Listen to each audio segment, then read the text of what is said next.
திருச்சிற்றம்பலம். தென்னாடுடைய சிவனே போற்றி, எந்நாட்டவர்க்கும் இறைவா போற்றி. காவாய் கனகத்திரளே போற்றி, கைலை மலையானே போற்றி போற்றி. நமக்கு சைவ சித்தாந்த தெளிவியல் அந்த வகுப்பு எடுக்க வந்திருக்கிற ஐயா அவர்களின் திருவடியை வணங்கி நம்ம அனைவரும் திருவடி பணிவோம். இப்போ அடுத்தது குரு வாழ்த்து.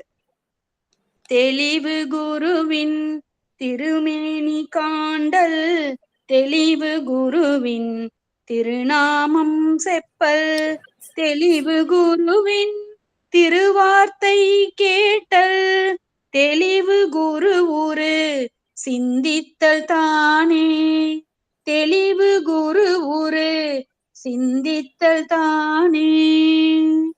சரஸ்வதி அம்மா விநாயகர் துதி பாடுங்க. பாடுறேங்கம்மா. பிடியதனொரு ஓமை கொளமிகு கரியது, வடி கொடுத்தனதடி வழிபடும் அவரிடர், கடி கணபதி வர அருளினன் மிகு கொடை, வடிவினர் பயில் வழி வளமுறையிறையே. திருச்சிற்றம்பலம். நன்றிங்கம்மா. வேலம்மாளம்மா நால்வர் துதி பாடுங்க. வேலம்மாளம்மா பாடுறேங்கம்மா. சிவாய நம்ம. திருச்சிற்றம்பலம். ஊழியர்கோன் வெப்பொழித்த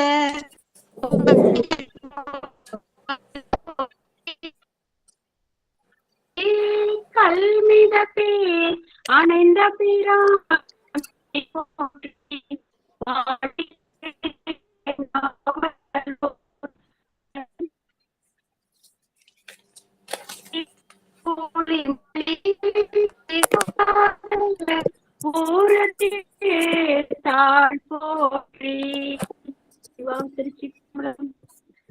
அடியார்களையும் வணங்கிக்கிறாங்கம்மா. ஐயா திருவடி வணக்கங்க ஐயா. சிவசிவா. உங்க ஆடியோ விட்டு விட்டுதான் கேட்டுச்சு, கொஞ்சம் சரி பண்ணி இருந்துக்குங்கம்மா. சரிங்கம்மா, நன்றிங்கம்மா. சிவாய நம்ம. திருச்சிற்றம்பலம். ஐயா நீங்க ஆரம்பிக்கலாங்க ஐயா. சவுண்ட் என்ன தானா குறையுதுமா, என்னன்னு தெரியலையே. எங்களுக்கு கேக்குதுங்க ஐயா, நீங்க பேசுங்க. கேக்குதுங்கம்மா? சரிம்மா. திருச்சிற்றம்பலம். நீங்க போன் எதுவுமே தொடவே வேண்டாம். சரிம்மா. திருச்சிற்றம்பலம். கருவாய் கிடந்தும் கழலே நினையும் கருத்துடையேன், உருவாய் தெரிந்துன்றன் நாமும் பயின்றேன் உனதருளால், திருவாய் பொலிய சிவாய நமவென்று நீரணிந்தேன், தருவாய் சிவகதினி பாதிரி புலியூர் அரணே.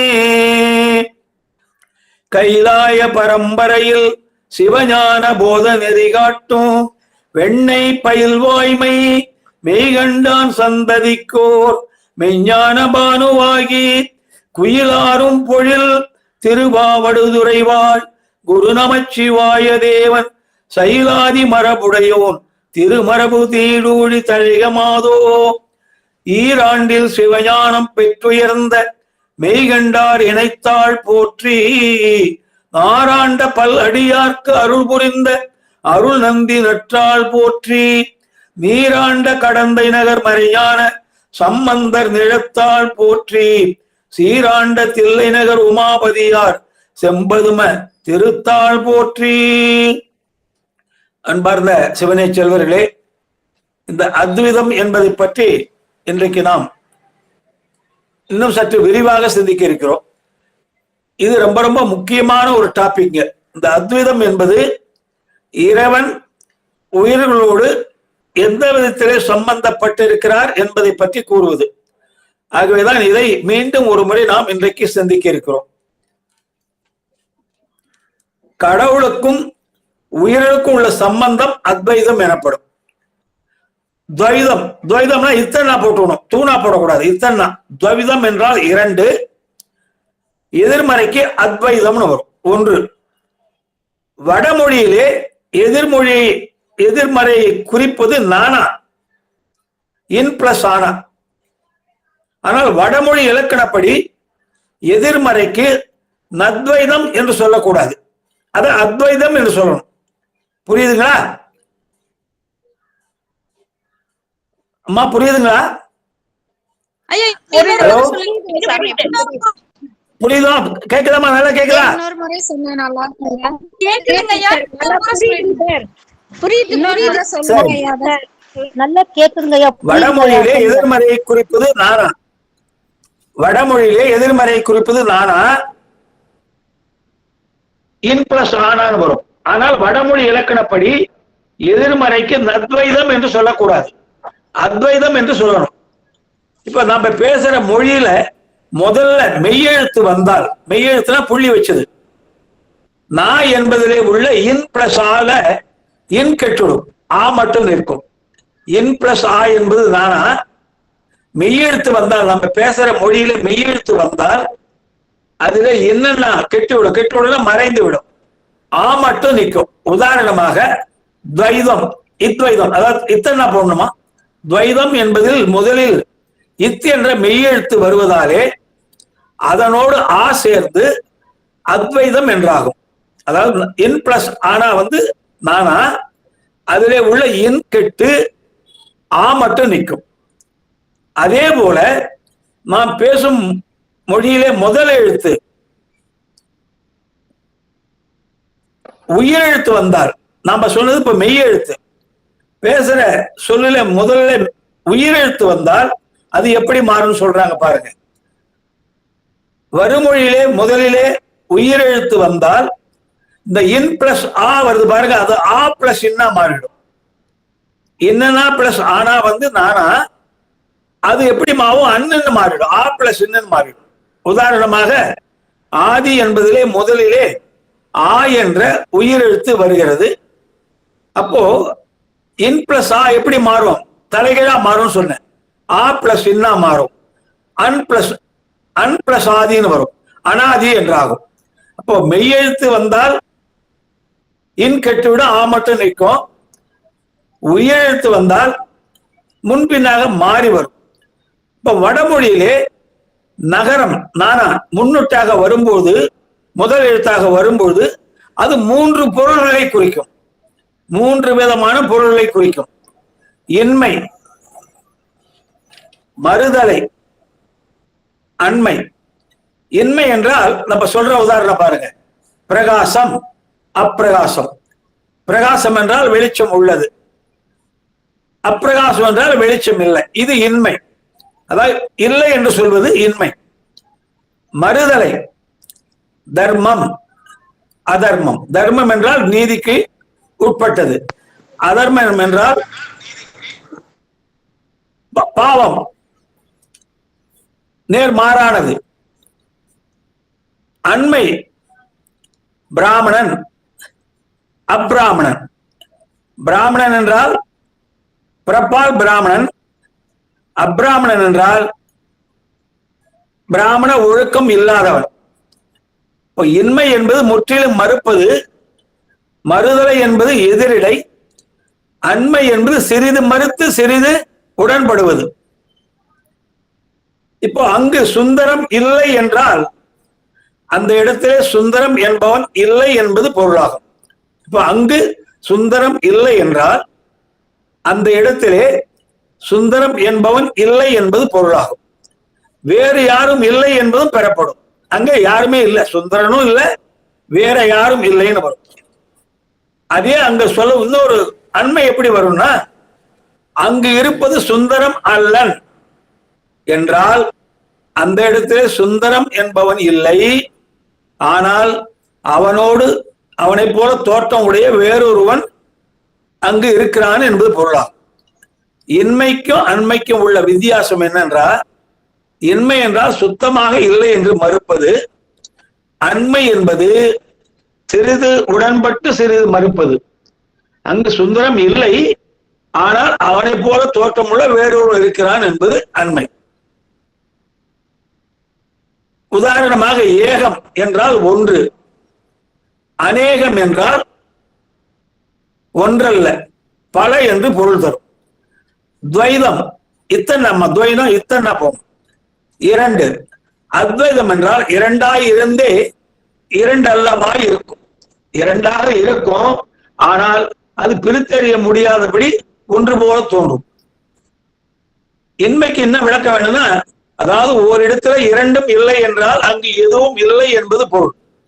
ஓரிடத்திலே இரண்டும் இல்லை என்றால் அங்கு எதுவும் இல்லை என்பது பொருளாகும். அண்மைக்கு அது இரண்டு அல்ல என்றால் அங்கு ஒரு வகையில இரண்டு என்பதற்கு ஒத்த பொருள் உண்டு என்பது பொருளாகும். அங்கு இரண்டும் இல்லை என்றால் ஒரு பொருள் இல்லைன்னு அர்த்தம். அது இரண்டு அல்ல என்றால் அங்கு ஒரு வகையில இரண்டுக்கு ஒத்த பொருள் இருக்குன்னு அர்த்தம். இதுவே இன்மைக்கும் அண்மைக்கும் உள்ள வேறுபாடு. அத்விதம் என்பது அண்மை பொருளுங்க. கொஞ்சம் மறுத்து கொஞ்சம் உடன்படுகிறோம்.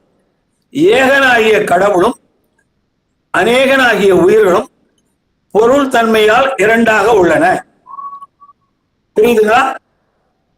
ஏகனாகிய கடவுளும் அநேகனாகிய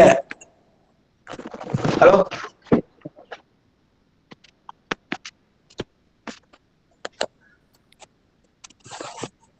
ஏகனாகிய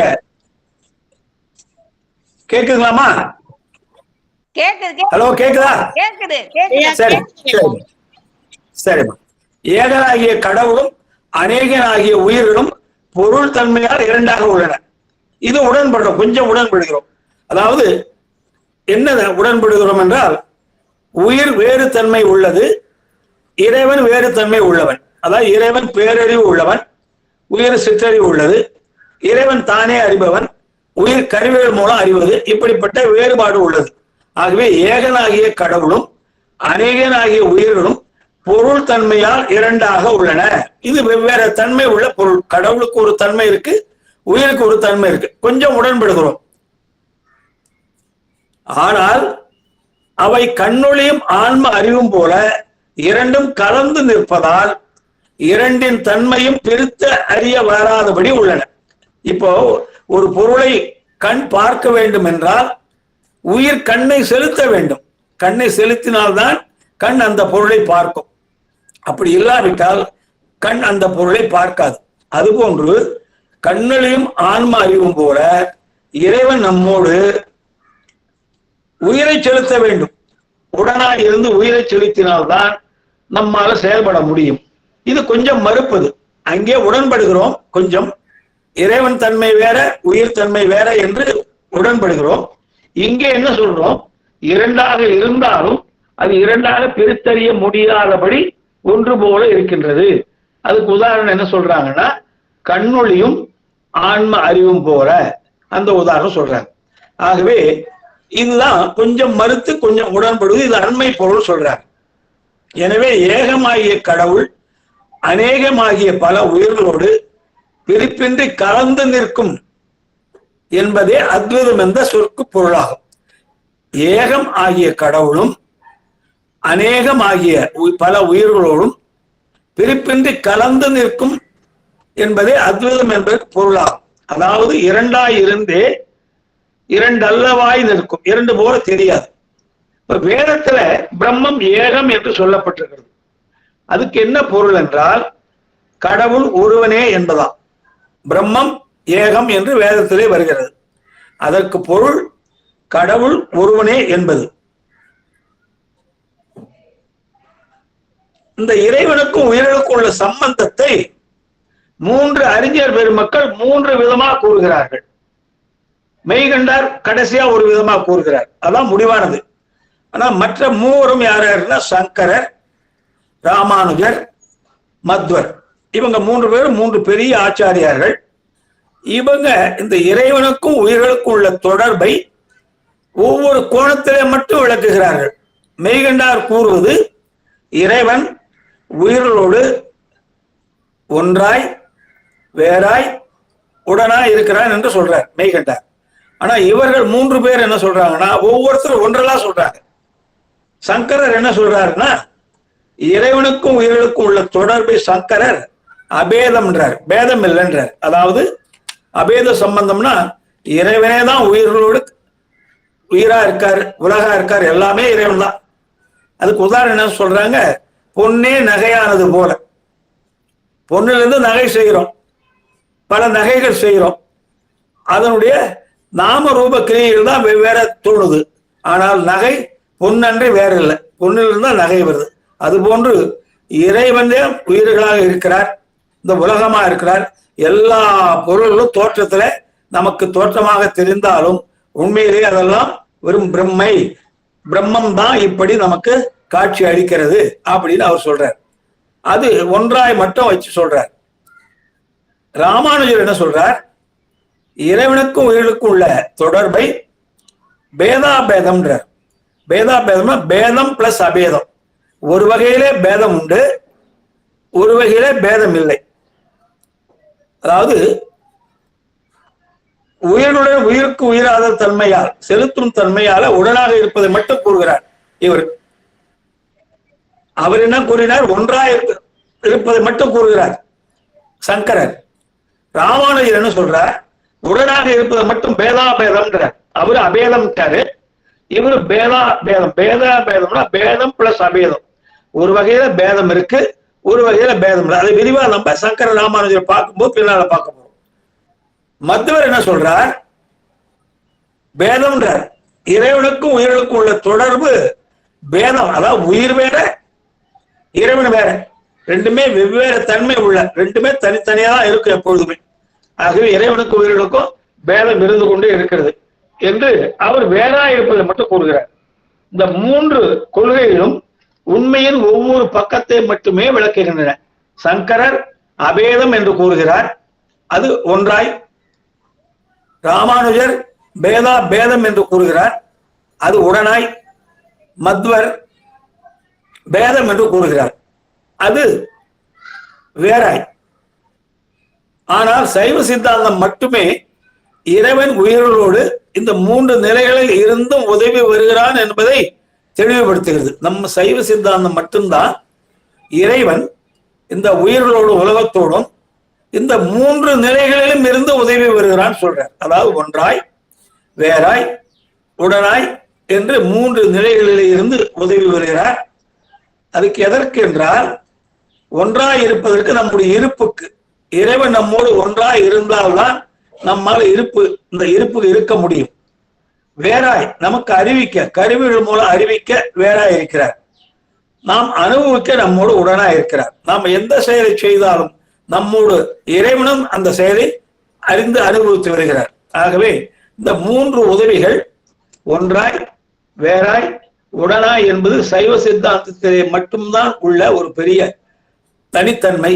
மற்ற ஆச்சாரியர்கள் சங்கரரோ ராமானுஜரோ மத்வரோ ஒரு பாகத்தை மட்டும்தான் எடுத்தார்கள். சங்கரர் ஒன்றாய் இருப்பதை மட்டும் கூறினார், ராமானுஜர் உடனாய் இருப்பதை மட்டும் கூறுகிறார், மத்வர் வேறாய் இருப்பதை மட்டும் கூறுகிறார்.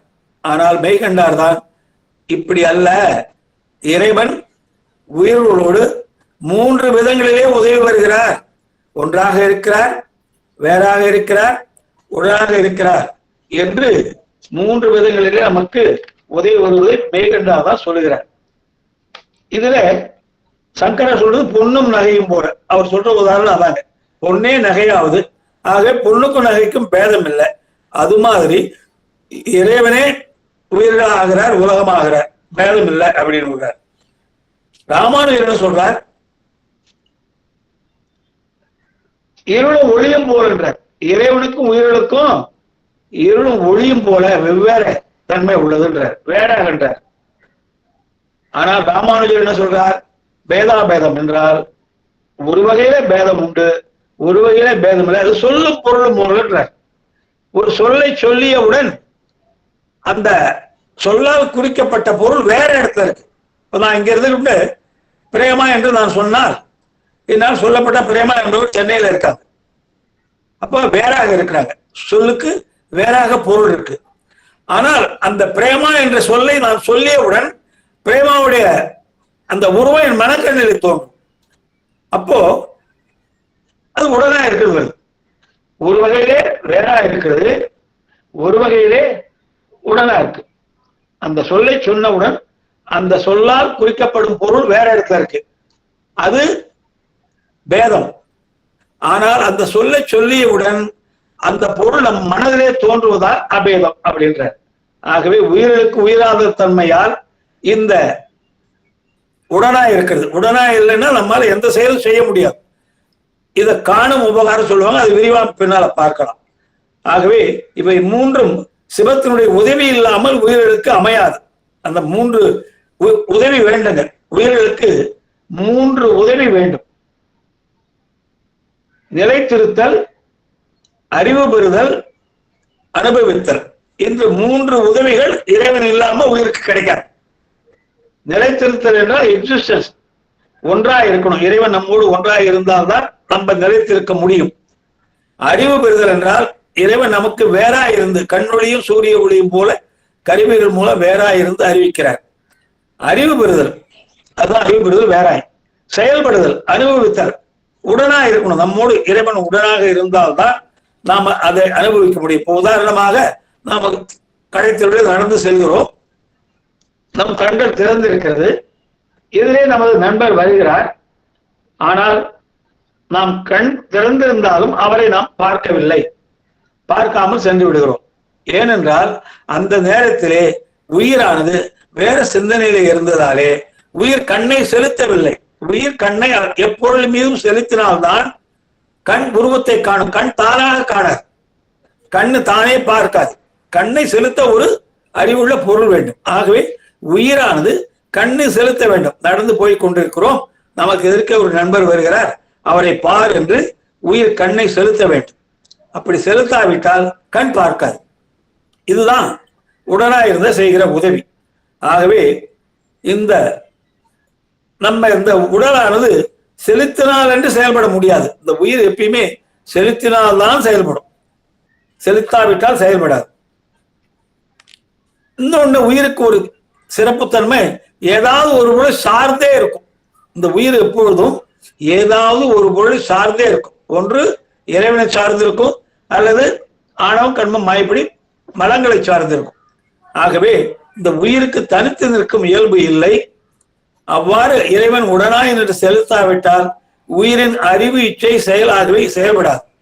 ஆகவே இதுதான் சுத்தாத்விதம் நம்ம மெய்கண்டார் சொல்றார். அதெல்லாம் ராமானுஜர் கேவலாத்விதம் சொல்றாங்க, ராமானுஜர் விசிஷ்டாத்வைதம் சொல்றாங்க, மத்வர்த துவைதம்ன்றாங்க. நம்முடைய சுத்த அத்வைதம், சுத்த அத்வைதம்.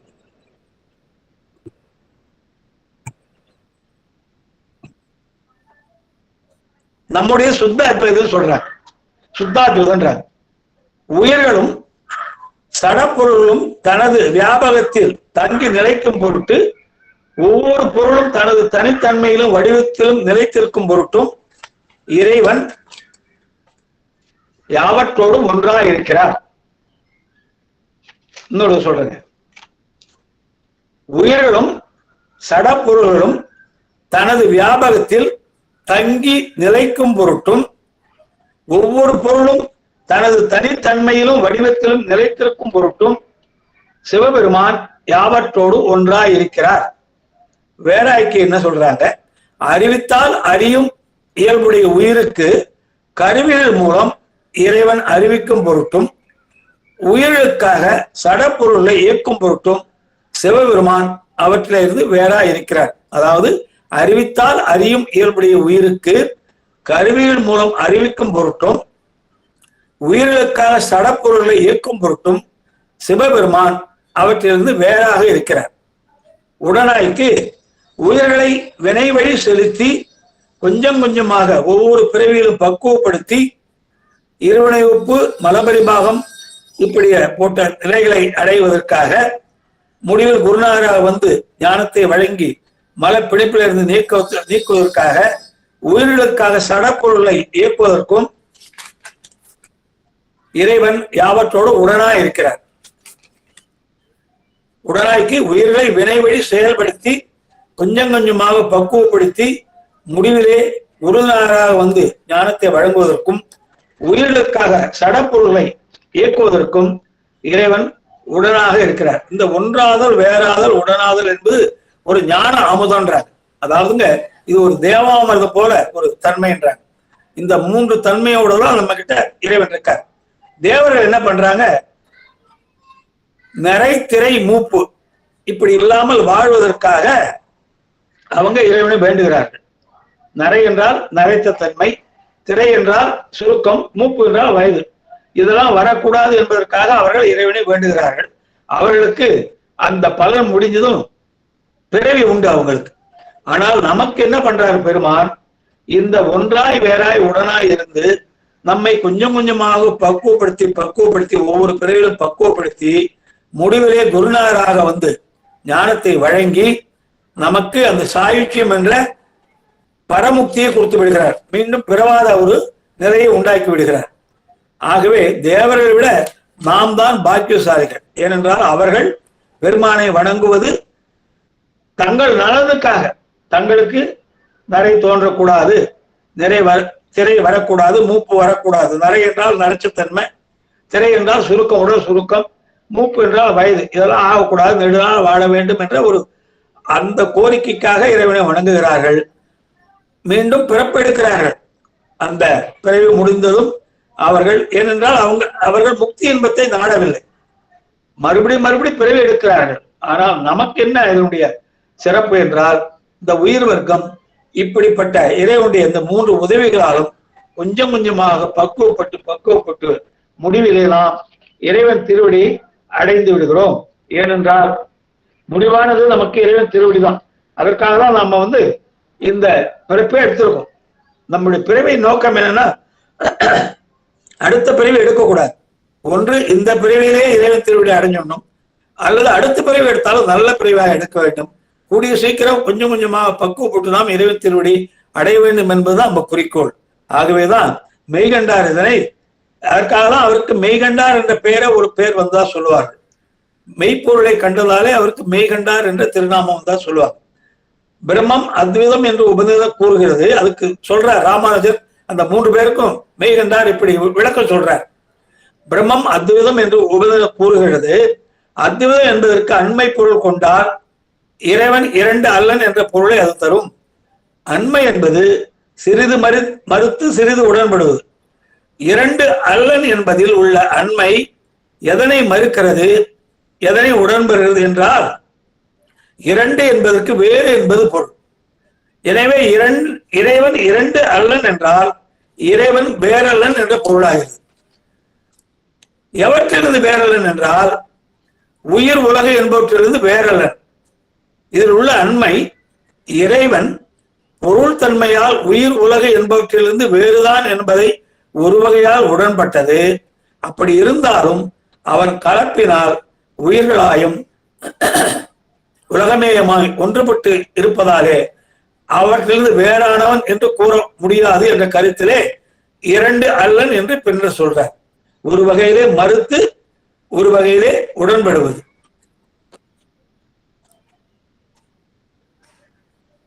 பிரம்மம் அத்வைதம் என்றால் இறைவன் உயிர்கள் உலகம் என்பவற்றோடு ஒரு வகையால் ஒன்றாயும் மற்றொரு வகையால் வேறாயும் வெவ்வேறு வகையால் உடனாயும் இருப்பது என் பொருள். அத்வைதம் என்றால் ஏனென்றால் பிரம்மம் ஏகம் என்றால் கடவுள் ஒன்றுதான் என்று அர்த்தம். அத்வைதம் என்றால் கடவுள் ஒன்று என்பதை குறிக்க வரவில்லை. அந்த அத்வைதம் என்ற சொல் இறைவன் உயிர்கள் உலகம் என்பவற்றோடு ஒரு வகையால் ஒன்றாகவும் மற்றொரு வகையால் வேறாகவும் வெறுதொரு வகையால் உடனாயும் இருப்பான் என்பதே அத்வைதம் என்பது சொல்லுக்கு பொருள் என்று இந்த மெய்ப்பொருளை கண்டுபிடித்தவர் நம்மளது மெய்கண்டார். ஆகவே பொருள் தன்மையால் வேறாயும் உயிர்க்கு உயிரால் தன்மையால் உடனாயும் இருப்பார்.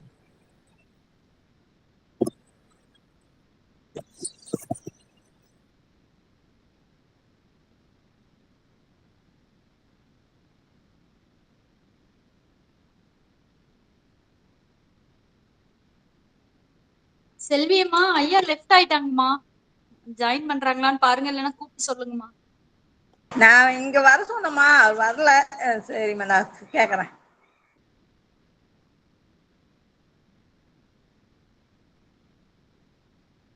அது 2வது அழிச்சிட்டு பேசுங்க சித்தப்பா, 2வது அழிச்சிட்டு பேசுங்க.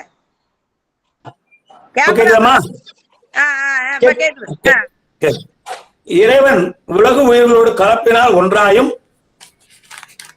பொருள் தன்மையால் வேறாயும் உயிர்க்கு உயிரால் தன்மையால் உடனாயும் இருக்கிறான் என்பதை கண்டுபிடித்தவர் நமது மெய்கண்டார். இவ்வாறு ஒன்றாதல் வேறாதல், உடனாதல் என்ற மூன்று தன்மையும் ஒருங்கே தோன்ற நிற்கும் நிலையே அத்வைதம் ஆகும் என்பது மெய்கண்டாருடைய விளக்கம். அவர்கள் ராமானுஜர், சங்கரர், மத்வர் மூன்று பேரும் இந்த மூன்றிலே ஒன்றைத்தான் சொன்னார்கள். சங்கரர் ஒன்றை சொன்னார், ராமானுஜர் ஒன்றை சொன்னார், மத்வர் ஒன்றை சொன்னார். ஆனால் நமது மெய்கண்டார் தான் இறைவன் உயிரோடும் உலகோடும் ஒன்றாயும் இருக்கிறான், வேறாயும் இருக்கிறான், உடனாயும் இருக்கிறான் என்று சொன்னார். ஆகவே அத்வைதம் என்பது ஒன்று என்னும் எண்ணு பெயரை குறிக்க வரவில்லை. அங்கதான் மறுக்கிறார்கள். அவங்க என்ன சொல்றாங்க, பிரம்மம் ஏகம்னா பிரம்மம் கடவுள் ஒருவனே என்பது பொருள். பிரம்மம் அத்வைதம் என்றாலும் அவர் ஒண்ணுன்னு வச்சுக்கிட்டாங்க. அப்படி இல்லை. அத்வைதம் என்பது உயிர்களுக்கும் இறைவனுக்கு உள்ள சம்பந்தத்தை குறிக்க வந்த சொல் என்று சொல்லி மெய்கண்டார் அதை மறுத்திருக்கிறார். ஆகவே இந்த அதுதான் சுத்தாத்விதம் பேர். நம்முடைய சமயத்துக்கு என்ன சொல்றாங்க, சுத்தாத்விதம் என்று சொல். அத்வைதம் என்ற சொல் இரு பொருள் பிரிவின்றி ஏந்து நிற்கும் ஏபனியே உணர்த்தும். ஆகவே இறைவன் உலகத்தோடு ஒன்றாதல், வேறாதல், உடனாதல் மூவகையும் அமைய ஏந்து நிற்பான் என்பதாம். இதுவே பிரம்மம் ஏகம் அத்வீதியம் என்பது பொருளாகும். அதாவது கடவுள் ஒருவனே, அவன் உலகத்தோடும் உயிர்களோடும் ஒன்றாதல், வேறாதல், உடனாதல் என்னும் மூன்று வகையும் அமைய ஏந்து நிற்பன் என்று சொன்னார். இன்னொன்று முக்கியமான விஷயம் சொல்றார். எண்ணு பெயருக்கு முன் வரும் அகரம் அண்மை பொருளை தான் தரும். எண்ணு பொருள்னா 1, 2, 3 நம்ம சொல்றோமே, அது மாதிரி துவைதம் என்றால் 2. அதுக்கு முன்னாலே அகரம் வருவது அண்மை பொருளைத்தான் தரும். எப்பொழுதும் அண்மை பொருள் தான் தரும். மற்ற பொருளை குறிக்க சொல்ல வரும்பொழுதுதான் உங்களுக்கு அது இன்மை, மறுதலை, அண்மை என்று 3 தரும். ஆனால் எண்ணு பெயரை குறிக்க வரும்பொழுது இந்த அகரம் அண்மை பொருளை மட்டும்தான் குறிக்கும். இப்ப நம்ம ராமானுஜர், சங்கரர், மத்வர் 3 பேரும் இது விளக்கமா பார்க்க போறோம். எப்படி அவர்கள் சொன்னார்கள் என்று. சங்கரர் ஏகாமவாதம் பேர். ஏகான்மவாதம், அபேதம், ஒன்றா இருப்பதை மட்டும் சொல்றார். பிரம்மமே உயிராகவும் உடலாகவும் இருக்கிறது, பொன்னே நகையாவது போல. நகையை உருக்கினால் அது மீண்டும் பொன்னாகிவிடும். நகையின் நாம ரூப கிரியைகள் தான் அவற்றை வேறாக காட்டுகின்றன. இப்ப நகை என்றால் 3 குணம் இருக்கு நகைக்கு. நாமம், ரூபம், கிரியை. நாமம் என்றால் நகையின் பெயர்கள். வளையல், செயின், ஒட்டியானம், மோதிரம், மூக்குத்தி, தோடு. அப்படி. ரூபம் என்றால் உருவ அமைப்பு. வளையல் தான் வளைஞ்சிருக்கும், செயின் என்றால் கழுத்துல போட்டுக்கிறது. அப்படி அந்த உருவ அமைப்பு அதை சொல்றாங்க. கிரியை என்றால் உடல்ல அணிந்திருக்கும் இடம், இடத்துக்கேற்ப பெயர். செயின கழுத்துல போடுறோம் செயின்ன்றோம், வளையல கையில போடுறோம் வளையல்ன்றோம். அது மாதிரி ஒவ்வொரு நகையும் ஒரு குறிப்பிட்ட உடல் உறுப்பினை போடுகிறோம். அதை வச்சு நாம அதுக்கு பேர் கொடுக்குறோம். கழுத்துல போட்டா செயின்ன்றோம், கையில போட்டா வளையல்ன்றோம், காதுல போட்டா தோடுன்றோம், மூக்குல போட்டா மூக்கு தின்றோம், கையில சுண்டு விரல்ல போட்டா மோதிர விரல்ல போட்டா மோதிரம். அது நாம ரூப கிரியைகள் தான் மாத்துது. பொன்னே நகையாவது போலதான் இருக்கின்றார். வேதம் கூறுவது, அவர் என்ன சொல்றார் சங்கரர், வேதம் கூறுவது பிரம்மம் ஏகம் அத்வீதியம் சொல்றார். பிரம்மம் ஏகம் அத்வீதியம் வேதம் சொல்லுது. அப்போ பிரம்மம் ஏகம் என்பதற்கு ஒன்றே அவர் என்ன பொருள் எடுத்துட்டார். பிரம்மம் ஏகம் என்பதற்கு நம்ம கடவுள் ஒருவனே என்ற பொருள் எடுத்தோம். ரொம்ப கூர்மையா கவனிங்க. அவர் என்ன பொருள் எடுத்துட்டாருன்னா, சங்கரர் பிரம்மம் ஒன்றே உள்ளது, வேற பொருள் இல்லைன்னு பொருள் எடுத்துட்டார். பிரம்மம் ஏகம் என்றால் நம்ம கடவுள் ஒருவனே சொல்றோம். ஆனா அவர் எப்படி பொருள் எடுத்துட்டார் சங்கரர், பிரம்மம் ஏகம் என்பதற்கு கடவுள் ஒன்றுதான் இருக்க உலகத்துல, வேற எதுவும் இல்லைட்ட. நம்ம கொண்ட பொருள் பிரம்மம் ஏகம் என்றால் கடவுள் ஒருவனே. ஆனா அவர் என்ன பண்ற, அதே வாக்கியத்துக்கு சங்கரர் பிரம்மம் ஏகம் என்பதற்கு கடவுள் ஒருவனே இருக்க, அவனை தவிர வேற பொருள் உலகத்தை எதுவும் இல்லை. ஆகவே அவர் என்ன சொல்றார், நாம் உயிர் என்று உணர்வது கற்பிதமே. உயிரிடத்திலே உள்ள அஞ்ஞானத்தாலே பிரம்மம் என்றும் ஜீவன் என்றும் பேதமாக இரண்டாக தோன்றுகிறது. பிரம்ம ஞானம் அடைந்தவர்களுக்கு பிரம்மம் ஒன்றே உள்ளது என்பது புரியும். அவன் பிரம்மத்தில் கலந்து அதனுள் ஒன்றாகி விடுவான் அப்படின்னு. நகையை உருக்கினா அது பொண்ணாயிடும். அது மாதிரி இந்த உடல் எல்லாம் முடிஞ்சது, வாழ்க்கை முடிஞ்சதும் இவைகள்லாம் கடவுளோடு சேர்ந்துருன்ற. இதுக்கு என்ன குற்றம்னா, பிரம்மம் பேரறிவு உடையது, பாசத்தால பற்றப்படாதது, தானே அறிவது, கருவிகள் என்று தானே அறிவது. பிரம்மம் பெரும் கருணையும் பேராற்றலும் உடையது. இதெல்லாம் பிரம்மத்துடைய குணம். கடவுளுக்கு குணம் பேர் அறிவு உடையது, பாசத்தால் பற்றப்படாதது, யாவற்றையும் கருவிகள் என்று தானே அறிவது, பெரும் கருணையும் பேராற்றலும் உடையது. ஆனா உயிர் எப்படி இருக்கு பாருங்க. உயிர் சிற்றறிவு உடையது, பாசத்தால் பற்றப்படுவது, அறிவித்தால் அறிவது, கருவியில் என்று எதையுமே அறியாது. உயிருக்கு என்ன தன்மை? சிற்றறிவு உள்ளது, பாசத்தாலே பற்றப்படுவது, கருவிகள் என்று எதையுமே அறிய முடியாது. பிரம்மம் பேரின்ப சொரூபம், அதாவது அதுக்கு மேல இன்பம் கிடையாது. அவருக்கு எந்த ஒரு இன்பத்தை அனுபவிக்க வேண்டிய நிலையில் அவர் பேரின்ப சொரூபம், சர்க்கரை மலை அவர். ஆனா உயிர் என்ன? இறைவன் வழங்கும் பேரின்பத்தை அனுபவிக்கக்கூடியது. இறைவன் வழங்கும் பேரின்பத்தை அனுபவிக்கக்கூடியது. இறைவன் சுதந்திரன். சுதந்திரனா அவருக்கு மேலானவர் யாவரும் இல்லை. இறைவன் சுதந்திரன் என்றால் அவருக்கு மேலானவர் எவரும் இல்லை. அவன் யாராலும் இயக்கப்படாதவன். உயிர் சுதந்திரம் இல்லாதது, பரதந்திரன். பரதந்திரன் என்றால் பிறரால் இயக்கப்படுபவன். சுதந்திரன் என்றால் யாராலும் இயக்கப்படாதவன். பரதந்திரன் என்றால் பிறரால் இயக்கப்படுபவன். இன்னொன்னு உயிருக்குள்ள ஒரு சிறப்பான குணம், எதையாவது சார்ந்துதான் இருக்கும். சார்ந்தத வண்ணமாதான் ஒரு தன்மை இருக்கு. பின்னால் நம்ம சிந்திக்கிறோம். உயிர் எப்பொழுதும் எதையாவது சார்ந்தே இருக்கும். ஒன்று இறைவனை சார்ந்து இருக்கும், அல்லது மலங்களை சார்ந்து இருக்கும். அப்போ நம்ம என்ன சொல்றோம்? குற்றத்துல மெய்கண்டார் என்ன சொல்றார்? உலகம் சடப்பொருள். நம்மாவது சிற்றறிவு இருக்கு நமக்கு. உலகத்துக்கு அறிவில்லை, சடம். சடம் என்றால் அறிவில்லாதன்னு அர்த்தம். இப்ப நம்ம என்ன சொல்றோம்? மெய்கண்டார் என்ன சொல்றார்? எனவே சிற்றறிவு உடைய உயிர்களும் சடமான உலகமும் பேரறிவு உடைய பிரம்ம ஆக முடியாது. அவர் என்ன சொல்றார் சங்கரர்? பிரம்மம் தான் எல்லாமே தோற்றத்துல இருக்குன்றார். எல்லாமே பிரம்மம் தான். உயிர்களும் பிரம்மன் தான், மர செடி கொடி எல்லாமே பிரம்மன் தான்றார். நம்ம இதை எப்படி மறுக்கிறோம் பாருங்க. எப்படி எவ்வளவு நுட்பமா மறுக்கிறார் அங்கே மெய்கண்டார் பாருங்க. சிற்றறிவு உடைய உயிர்களும் சடமான உலகமும் பேரறிவு உடைய பிரம்மம் ஆக முடியாது. நம்ம ரெண்டுக்கும் என்ன ஷார்ட் கமிங்? நம்ம உயிர் சிற்றறிவு உடையது, உலகம் சடமானது. ஆனால் பிரம்மம் பேரறிவு உடையது. இப்படிப்பட்ட குறைகள் உள்ள உலகமும் உயிர்களும் பிரம்மம் ஆக முடியாது. ஆகவே பிரம்மம் ஒன்றே உள்ளது என்பது தவறு. பிரம்மம் ஏகம் அத்வீதியம் என்பதற்கு அவர் கொண்ட பொருள் என்னன்னா, கடவுளை தவிர வேறு பொருள் இல்லை என்று பொருள் கொண்டு விட்டார். பிரம்மம் ஏகம் என்றால் கடவுள் ஒருவனே என்பதுதான் பொருள். அவர் எப்படி பொருள் கொண்டு விட்டார் என்றால், கடவுளை தவிர வேறு பொருளே இல்லை என்று பொருள் கொண்டு விட்டார். ஆகவே பிரம்மம் ஏகம் என்பது கடவுள் ஒருவனே என்பதையும், பிரம்மம் அத்வீதியம் என்பது கடவுளுக்கும் உயிர்களுக்கும் உள்ள விட்டு நீங்காத அவினாபாவம்ன்றார். எப்பொழுதும் ஒரு பொருளை விட்டு விட்டு நீங்காது. இப்போ நெருப்பு இருந்தா புகை அதோட இருக்கும். நெருப்பு புகை சேர்ந்துதான் இருக்கு. எப்பொழுதும் புகை தெரிந்தால் நெருப்பு இருக்குன்னு புரிஞ்சுக்கிறோம்.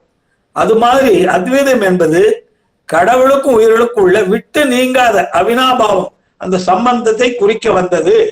ஆகவே சங்கரர் கொள்கை தவறு என்று சொல்றோம். அதாவது வேதம் பிரம்மம் ஏகம் என்பதற்கு கடவுளே என்பது பொருள்.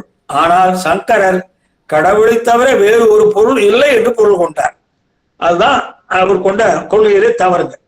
மீண்டும் சொல்றேன், வேதம் பிரம்மம் ஏகம் என்பதற்கு பொருள் கடவுளே என்பது, கடவுள் ஒருவனே என்பது.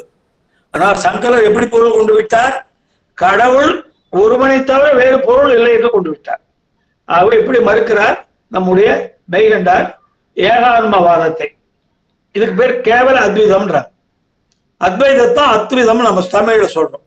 இப்ப அடுத்ததாக ராமானுஜரை பார்க்க போறோம். இவருடைய விசிஷ்டா அத்வைதம் கொஞ்சம் விசேஷமான அத்வைதம். இவர் பேதாபேதம்ன்றார். கடவுள் ஒருவர் தான் இருக்கிறார், அவருக்கு உடலாக இருப்பது உலகம், அந்த உடலிலே எண்ணற்ற உயிர்கள் இடம்பெற்றுள்ளன. அவர் என்ன சொல்றாரு பாருங்க, இவர் கொள்கை பேதாபேதம். பேதாபேதம்னா பேதம் பிளஸ் அபேதம். ஒரு வகையிலே பேதம், ஒரு வகையிலே அபேதம். ஒரு வகையிலே பேதம் உண்டு, ஒரு வகையிலே பேதம் இல்லை. அவர் என்ன சொல்றார், கடவுள் ஒருவர் தான் இருக்கிறார், அவருக்கு உடலாக இருப்பது உலகம். இந்த உலகம் கடவுளுக்கு உடலா இருக்கு. அந்த உடலிலே எண்ணற்ற உயிர்கள் இடம்பெற்றுள்ளன. அந்த உடல்ல எண்ணற்ற உயிர்கள், கோடிக்கணக்கான உயிர்கள் இடம்பெற்றிருக்க. அதுக்கு என்ன சொல்றார் உதாரணம், சூரியனிடமிருந்து எண்ணற்ற ஒளிக்கதிர்கள் தோன்றி வருவது போன்று உயிர்கள் பிரம்மத்தின் கிரணங்களாகின்றன. சூரியனிலிருந்து ஒளிக்கிரணங்கள் வருதுங்க, கோடிக்கணக்கான கிரணங்கள் வருது, எண்ண முடியாது.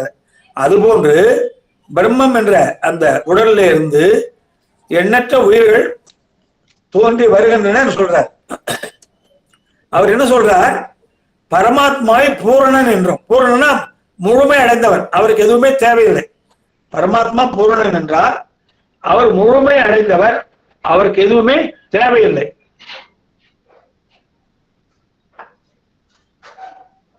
அதில் தன்னை ஒரு அம்சம் என்று உயிர் அனுபவத்தில் உணர்ந்து கொள்வதுதான் முக்தி என்றார். பரமாத்மாவை பூரணன் என்று உணர்ந்து உயிரானது அதிலே ஒரு அம்சம் தான் என்று உணர்ந்து அவனுடைய திருவடியை சரணடைதான் தான் முக்தி என்றார். அதற்கு உயிர் பரமாத்மாவோட சரணாகதி அடையணுன்றார். இந்த உயிர் முக்தி அடைவதற்கு பரமாத்மாவிடம் முழுமையான சரணாகதி அடைய வேண்டும். அப்படி சரணாகதி அடைந்து விட்டால் முக்தி அடைந்து விடும் அப்படின்றார். அவன் அருளால் உயிர் தன்னை அவருடைய உறுப்பு என்று உணர்வதே முக்தி. அதாவது நாம் கடவுளுடைய உறுப்பு என்று உணர்வதுதான் முக்தி என்றார். இவருக்கு என்ன சொல்றாரு, அதுக்கு உதாரணம் சொல்லுக்கும் பொருளுக்கும் உள்ள தொடர்பு போன்றதுன்றார். சொல்லுக்கும் பொருளுக்கும் உள்ள தொடர்பு போன்றது. இப்போ நான் இங்க உட்கார்ந்துருக்கேன், சொல் வேறு பொருள் வேறு, அதனால பேதம். சொல் வேறு பொருள் வேறு. நான் கடலூர் இங்க இருக்கேன், என் வீட்டுல நான் செல்வி அங்க இருக்காங்க வெண்ணை நகர் சொன்னா, என்னால் சொல்லப்பட்ட அந்த சொல்லுக்குரிய பொருள் செல்வி என்பவர்கள் பெண்ணை நகரில் இருக்காங்க. அப்போ சொல் வேறு பொருள் வேறு. செல்வி பெண்ணை நகரில் இருக்கிறார்கள் என்று நான் சொன்னால் அந்த சொல் என் வாயிலிருந்து வருகிறது, ஆனால் அந்த பொருள் வேற இடத்துல இருக்கு. நான் கடலூர்ல இருக்க பாதுகாப்புல, அவங்க பெண்ணை நகரில் இருக்காங்க. அப்ப அந்த சொல்லால குறிக்கப்பட்ட பொருள் வேற இடத்துல இருக்கு. அப்போ இது பேதம். ஆனால் செல்வி என்று அந்த சொல்லை சொன்னதும் அவங்க உருவம் என் மனக்கண்ணிலே வரும். நம்ம ஒரு சொல்லை சொல்லியவுடன் எந்த பொருளை சொன்னாலும் அந்த உருவம் மனக்கண்ணிலே வரும். அப்போ அபேதம் என்றார். ஒரு வகையிலே பேதம், ஒரு வகையிலே அபேதம், அதான் பேதாபேதம்ன்றார். ஆகவே நம்ம என்ன சொல்றோம், சொல் வேறு பொருள் வேறுதான். அது குற்றம் நம்ம சொல்றோம். இறைவன் பேரறிவு சுரூபம், அவனது உடலாக சடமான உலகம் இருக்க முடியாது. இறைவன் பேரறிவு சித்து. சித்து என்று சொல்றதுக்கு இறைவன் மட்டும் தான், நம்மளாம் சித்துன்னு சொல்ல முடியாது, நம்ம சித்துன்னு சொல்லிக்க முடியாது. ஆனால் இறைவன் சித்தானவன், சச்சுதானவன் சொல்றோம்ல, சத்து சித்து ஆனந்தன்றோம். ஆகவே பேரறிவு சுரூபம், அவனது உடலாக சடமான உலகம் இருக்க முடியாது. உலகம் என்பது சடம், அறிவில்லாது, உள்ள பொருளே வர முடியும். பேரறிவிலிருந்து பேரறிவு தான் வரணுமே ஒழிய சடமான உலகம் வர முடியாது என்பது நம்முடைய மறுப்பு, குற்றம். இறைவன் கேட்டு எல்லாம் வருது சொல்றாரு அவரு.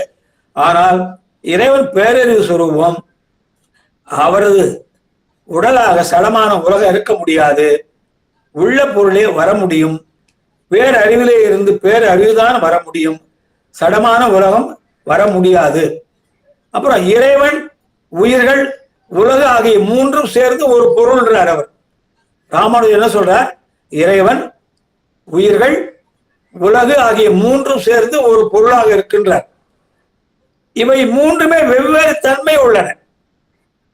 கடவுள் பேரறிவு சொரூபம், உலகம் அறிவற்ற சடம், உயிர் சார்ந்த வண்ணமாகிற சதசத்து, சிற்றறிவு உடையது சிதசித்து.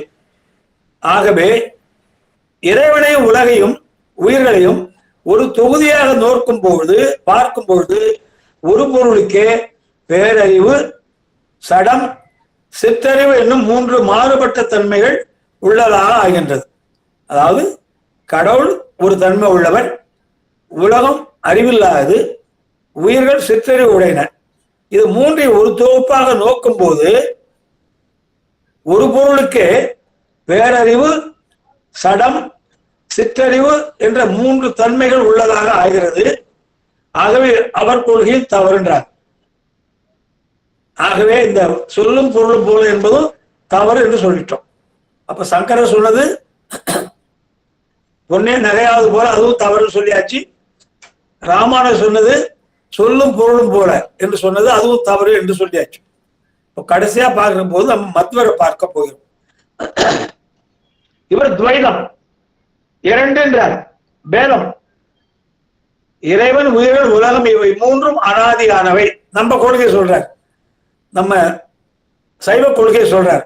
இறைவன், உயிர்கள், உலகம் இவை 3மே அனாதினாக எப்பொழுதும் உள்ளவை, தோற்ற நாசம் அற்றவை, யாராலும் தோற்றுவிக்கப்படாதவை, அழிக்க முடியாதவை, எப்பொழுதுமே இருக்கிற பொருள். சைவ சித்தாந்தம் அதை சொல்லுது. பதி, பசு, பாசம் 3மே நம்ம இருக்குன்னு சொல்றோம். அதுதான் அவரும் சொல்றார். இறைவன், உயிர்கள், உலகம் இவை 3மே அனாதியானவைகள் அப்படின்றார். அவைகளுக்கு முடிவும் இல்லை, துவக்கமும் இல்லை என்றார். அவைகளுக்கு முடிவும் இல்லை, துவக்கமும் இல்லை. இறைவன் உயிர்களையும் உலகத்தையும் ஆளுகின்றார். அவர் என்ன சொல்றார்? மத்வர், இது 3 அனாதி, ஆனா இறைவன் தான் இந்த உயிர்களையும் உலகத்தையும் ஆளுகின்றார். ஆனால் உயிர்களும் உலகமும் எப்போது இறைவனுக்கு வேறு ஆனவைகள். 3 பொருள் இருக்குன்னு ஒத்துக்கிறார். முதல்ல 3 பொருள் என்னென்ன? நம்ம சொல்ற மாதிரி 3 பொருள், பதி, பசு, பாசம் 3 இருக்குன்னு ஒத்துக்கிறார். இறைவன், உலகு, உயிர்கள் எல்லாம் 3ம் அனாதின்னு விடுறார். ஆனால் இந்த உலகமும் உயிர்களும் எப்போதுமே இறைவனுக்கு வேறானவைன்றார். 2 ஒண்ணு சேராதுன்றார். உயிரானது இறைவனுடைய கருணையினாலே உலகிலே இருந்து விடுதலை அடைந்து அவருக்கு தொண்டனாய் ஆட்படுவதே முக்தி என்றார். இவர் என்ன சொல்றார்? முக்திக்கு இலக்கணம், உயிரானது இறைவனுடைய கருணையினால் உலகில் இருந்து விடுதலை அடைந்து அவருக்கு தொண்டனாய் ஆட்படுவதே முக்தி என்றார். ஆனா இன்னொன்னு சொல்றார், முக்தியிலும் இறைவன் வேறு, உயிர்கள் வேறு என்றார். அதாவது இறைவனும் உயிர்களும் உலகம் எப்போதும் 2 பொருளாகவே இருக்கும். இறைவன் ஒரு பொருள், உலகம் உயிர்களும் ஒரு பொருள். 2ம் என்ன உதாரணம் அவர் சொல்றார்? ஒளியும் இருளும் போல் என்றார். பேதமுற்றே விளங்கும். ஒளிக்கு பகை இருள், இருளுக்கு பகை ஒளி. ஆகவே 2மே வெவ்வேறு தன்மை உள்ளது. ஒளி ஒரு தன்மை உள்ளது, இருள் ஒரு தன்மை உள்ளது. 2ம் ஒன்று சேர முடியாது. நம்ம சாத்திரத்துல படிச்சிருக்கோம், ஒளிக்கும் இருளுக்கும் ஒன்றே இடம். பின்னால வரும் சாத்திரத்துல சொல்லுவாங்க உங்களுக்கு, ஒளிக்கும் இருளுக்கும் ஒன்றே இடம். ஒன்று இருந்தால் ஒன்று இருக்காது. இப்ப வெளிச்சமா இருக்கு, லைட் எடுத்தா இருள் வந்துடும். அப்ப இருள் எங்க வெளியே இருந்து வரல, இருள் இங்க இருக்கு முதல்ல. ஒளி அதிகமா இருந்தாலும் இருள் மறைஞ்சிடும். லைட் அணைஞ்ச போற பாத்தீங்கன்னா இருள் தானா வந்துடும். ஆகவே இருள் எங்கிருந்து வெளியே இருந்து வரல, இங்கே இப்பயே இருக்குது. நம்ம எதற்கே இருள் இருக்கு, ஒளி இருக்கு.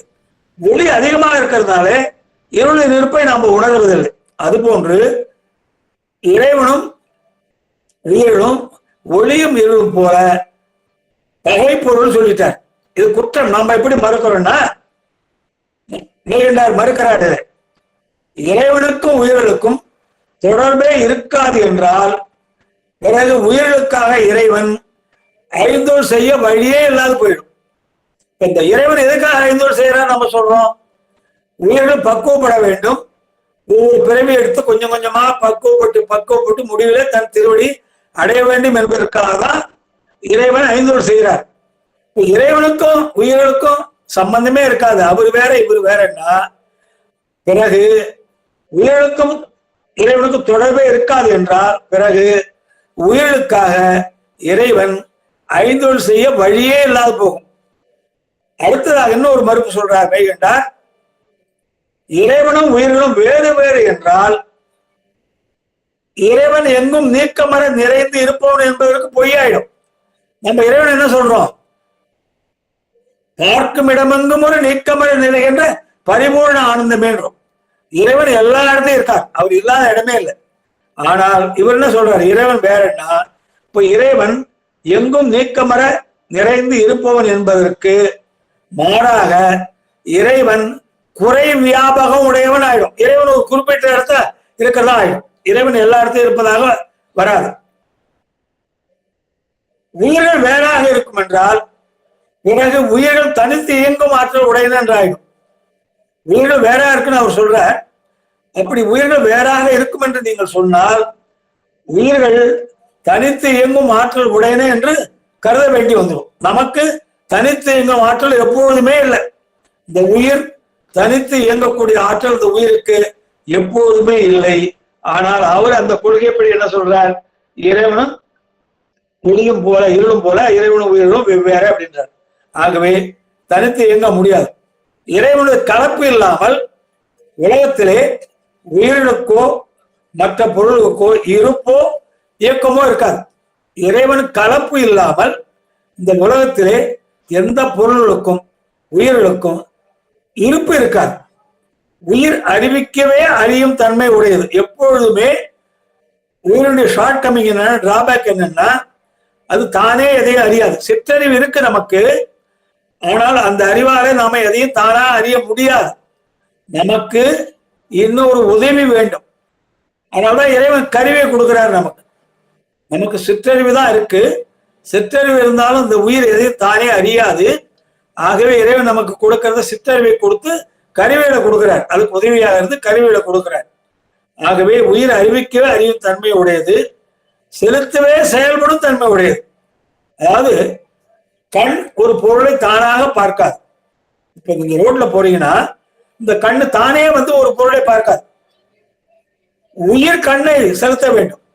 நம்ம உடல்ல இருக்க உயிர் கண்ணை அந்த பொருள் மேல பாரு, அங்க ஒரு நோட்டீஸ் விட்டுருக்கு, அங்க ஒரு கும்பாபிஷேக பத்திரிகை விட்டுருக்கு, செலுத்தல, அதை பாரு என்று உயிர் உள்ளிருந்து கண்ணுக்கு ஆணையிட வேண்டும். அப்பதான் கண்ணு அந்த நோட்டீஸை பார்க்கும். அப்படி இல்லை என்றால் கண்ணு எதையும் தானா பார்க்காது. அப்போ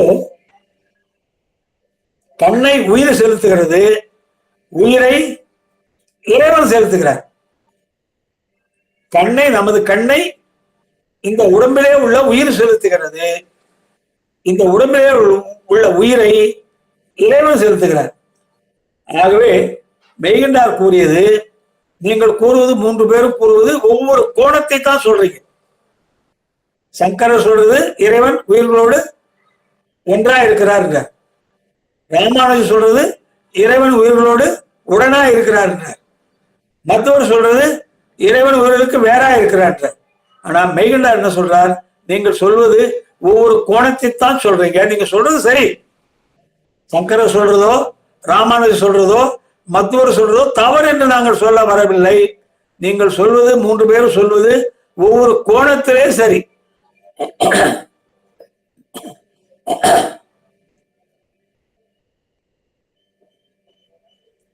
ஒருவர் இறைவன் ஒன்றாக இருப்பதை சொல்கிறார், இன்னொருவர் இறைவன் உடனாக இருப்பதை சொல்கிறார், இன்னொருவர் இறைவன் வேறாக இருப்பதை சொல்றார்.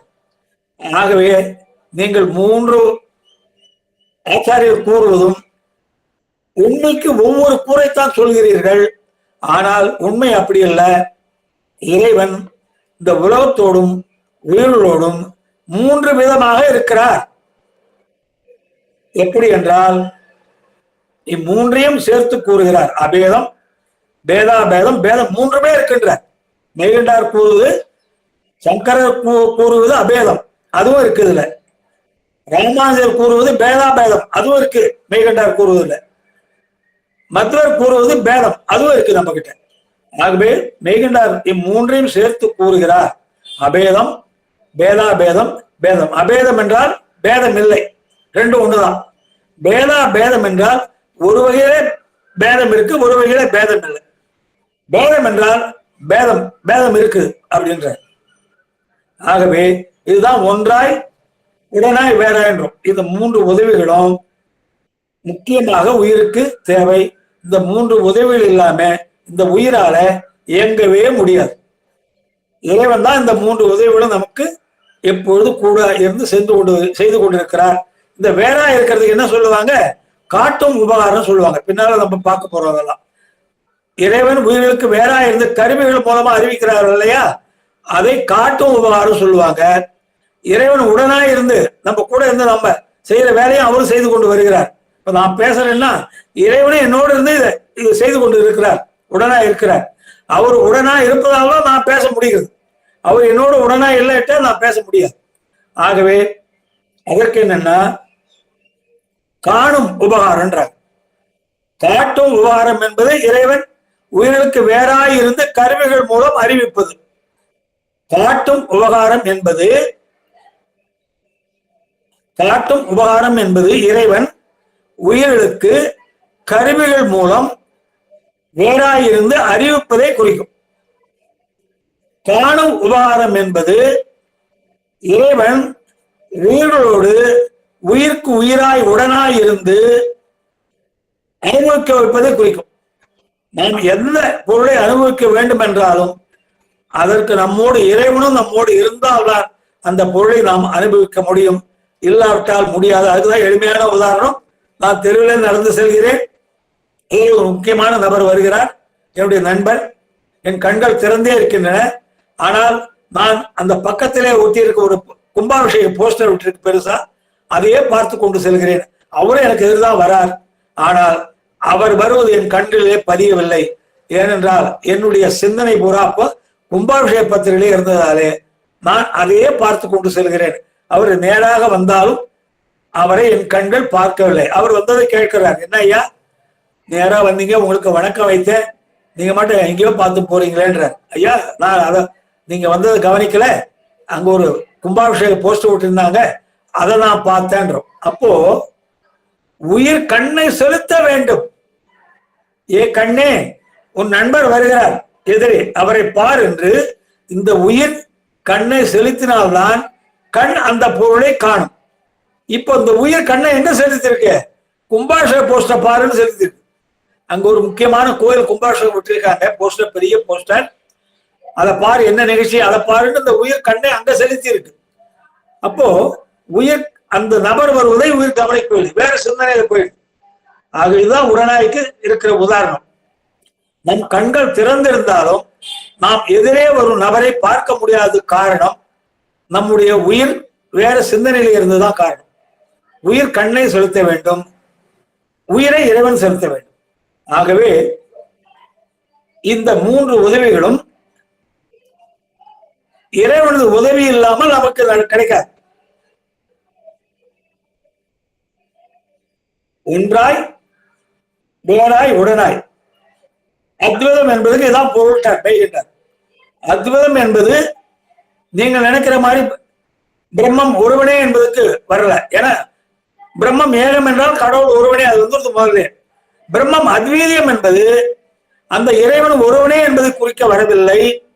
இறைவனுக்கும் உயிர்களுக்கும் உள்ள பிரித்தறிய மாறாத சம்பந்தத்தை குறிக்க வந்துவிட்டார். பிரம்மம் ஏகம் அத்வீதியம் வேதம் சொல்லுது. வேதம் என்ன சொல்லுது? பிரம்மம் ஏகம் அத்வீதியம். பிரம்மம் ஏகம் என்றால் பிரம்மம் கடவுள் ஒருவனே. சங்கரர் அத்வீதத்துக்கு என்ன பண்ணிட்டார்? ரிப்பீட்டா எடுத்துக்கிட்டார், அதிக ஒருவனேன்னு எடுத்துக்கிட்டார். அதோட இல்லாத கடவுள் ஒன்றை தவிர வேற பொருளே இல்லைன்னு எடுத்துக்கிட்டார். ஆனா உண்மையான பொருள் பிரம்மம் ஏகம் அத்வீதியம் என்றால், பிரம்மம் ஏகம் என்றால் கடவுள் ஒருவனே. பிரம்மம் அத்வீதியம் என்றால் இந்த ஒன்றான கடவுள் இந்த உலகத்து மக்களோடும் உலகத்தோடும் உயிர்களோடும் 3 விதங்களிலே தொடர்பு கொண்டு இருக்கிறார். ஒன்றாய் வேறாய் உடனாய். ஒன்றாய் இருப்பது எதற்கு? இருப்புக்கு. கடவுள் நம்மோடு ஒன்றாய் இருந்தால்தான் நம்மால இருக்க முடியும். கடவுள் நம்மோடு வேறாய் இருந்தால்தான் நமக்கு அறிவு பெற முடியும். கடவுள் நம்மோடு உடனாய் இருந்தால்தான் நாம் எதையும் அனுபவிக்க முடியும். ஆகவே நம்பர் 3க்கும் இறைவன் நமக்கு கூட இருந்து உதவுகிறார் என்று சொல்லிதான் ஒன்றுபட்டு நிற்கும் பிரித்தறிய வராத சம்பந்தம்.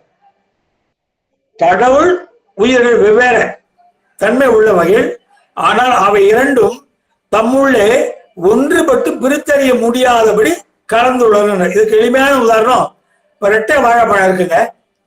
ரெட்டை வாழைப்பழத்தை நீங்க 2 வாழைப்பழம் சொல்லலாம், நான் என்ன சொல்லுவேன், ஒரு காம்பு தான் இருக்கு, அது எப்படி ரெட்டை வாழைப்பழம் சொல்லுவீங்கன்னு நான் கேட்பேன். இப்ப நீங்க பழம் ஒண்ணுனீங்கன்னா நான் என்ன சொல்லுவேன், 2 பழம் இருக்கேன்.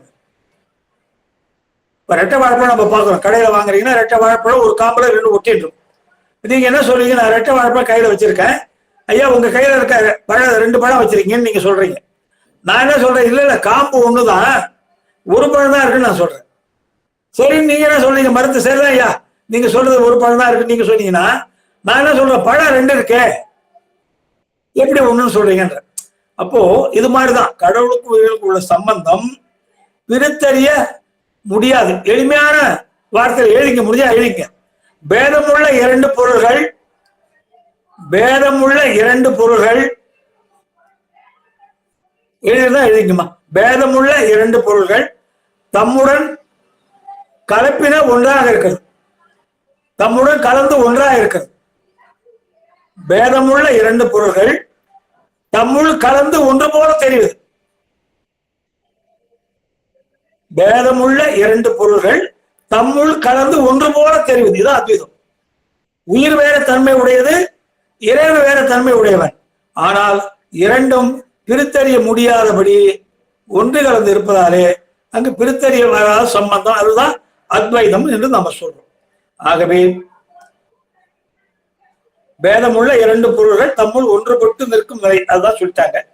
ஆகவே என்றும் உள்ள உயிர் தனது வியாபகத்திலே நிலைத்திருக்கும் பொருட்டு இறைவன் உயிர்களோடு ஒன்றாய் கலந்து நிற்கிறான். நல்லா கவனிச்சுங்க. என்றும் உள்ள உயிர் தனது வியாபகத்திலே, என்றும் உள்ள உயிர் தனது வியாபகத்திலே நிலைத்திருக்கும் பொருட்டு, என்றும் உள்ள உயிர் தனது வியாபகத்திலே நிலைத்திருக்கும் பொருட்டு இறைவன் உயிர்களோடு ஒன்றாய் கலந்து நிற்கிறான். என்றும் உள்ள உயிர் தனது வியாபகத்தில் நிலைத்திருக்கும் பொருட்டு இறைவன் உயிர்களோடு ஒன்றாய் கலந்து நிற்கிறான். இது ஒன்றாய் இருப்பதற்கு. அடுத்ததாக, அறிவித்தால் அன்றி அறியும் இயல்பில்லாத உயிருக்கு, அறிவித்தால் அன்றி அறியும் இயல்பில்லாத உயிருக்கு, அறிவித்தால் அன்றி அறியும் இயல்பில்லாத உயிருக்கு கருவிகள் மூலம் அறிவிக்கும் பொருட்டு, அறிவித்தால் அன்றி அறியும் இயல்பில்லாத உயிருக்கு கருவிகள் மூலம் அறிவிக்கும் பொருட்டு, கருவிகள் மூலம் அறிவிக்கும் பொருட்டு இறைவன் உயிருக்கு வேறாக இருக்கிறான். அறிவித்தால் அன்றி அறியும் இயல்பில்லாத உயிருக்கு கருவிகள் மூலம் அறிவிக்கும் பொருட்டு இறைவன் உயிருக்கு வேறாக இருக்கிறான். இது ஒன்றாய் முதல் சொல்லியாச்சு, இது வேறாய். 3வது, செலுத்தினால் அன்றி செயல்பட முடியாத உயிரை, செலுத்தினால் அன்றி செயல்பட முடியாத உயிரை, செலுத்தினால் அன்றி செயல்பட முடியாத உயிரை இறைவன் அதனோடு உடனாக இருந்து செலுத்தி வருகிறான். செலுத்தினால் அன்றி செயல்பட முடியாத உயிரை இறைவன் அதனோடு உடனாக இருந்து செலுத்தி வருகிறான். ஒன்றாய், வேறாய், உடனாய், இந்த 3 உதவியும் இந்த உயிருக்கு இறைவனுடைய கலப்பு இல்லாமல் கிடைக்காது. இறைவன் நம்ம கூட இருக்கிறதுனால்தான் இந்த 3 உதவியும் நமக்கு கிடைக்குது. நம்முடைய இருப்புக்கு உயிருடைய இருப்புக்கு இறைவன் நம்மோடு ஒன்றாக இருக்கணும். உயிர் அறிவு பெற இறைவன் நம்மோடு வேறாக இருக்க வேண்டும். உயிர் செயல்பட இறைவன் நம்மோடு ஒன்றாக இருக்க வேண்டும். ஏனென்றால் இந்த உயிருடைய தனித்தன்மை என்னவென்றால், இந்த உயிரானது ஏதேனும் ஒரு பொருளை சார்ந்தே நிற்கும் இயல்புடையது. இந்த உயிரானது எப்பொழுதும் ஏதேனும் ஒரு பொருளை சார்ந்தே நிற்கும் இயல்புடையது. தனித்து நிற்கும் இயல்பு உயிருக்கு கிடையவே கிடையாது. உயிர் தனியாக நிற்கும் என்பதே கிடையாது. அறிவு இருக்கு, சிற்றறிவு. ஆனால் அந்த அறிவு இருந்தாலும் இந்த உயிரானது எதையாவது சார்ந்துதான் நிற்கும், தனியாக நின்று எதையுமே அறியாது. தனித்து நிற்கும் இயல்பு இல்லவே இல்லை உயிருக்கு. ஆகவே அவ்வாறு இறைவன் உயிரை உடனாய் நின்று செலுத்தாவிட்டால் உயிரின் அறிவு இச்சை செயல் ஆகவே செயல்படாது. இறைவன் உயிரை உடனாய் நின்று செலுத்தாவிட்டால்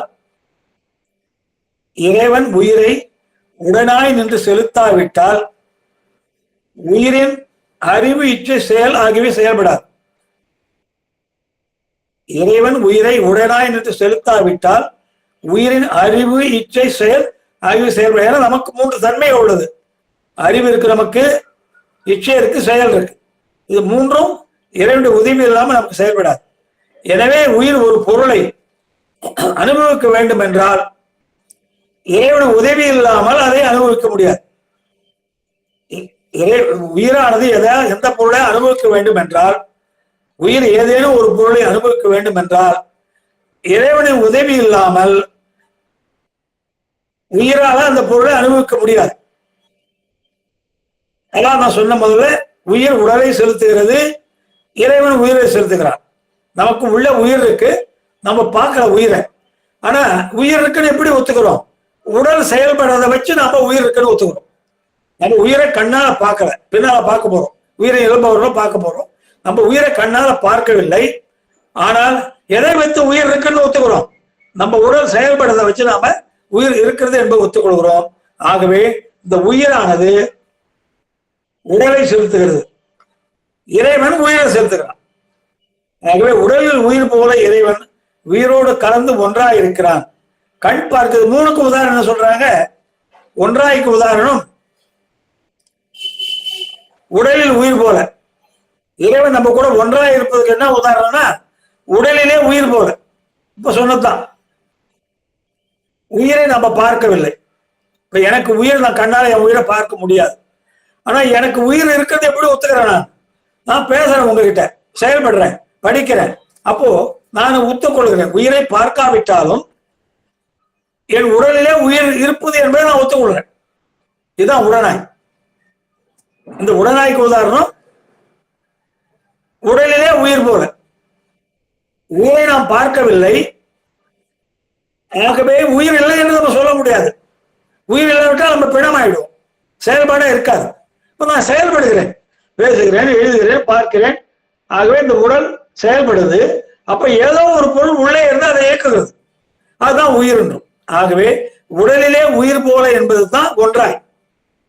உடலிலே உயிர் போல என்பதற்கு உதாரணம் தான் ஒன்றாய். அந்த ஒன்றாய் என்றதுக்கு உதாரணம் உடலிலே உயிர் போல இறைவன் நம்மோடு இருக்கிறார்.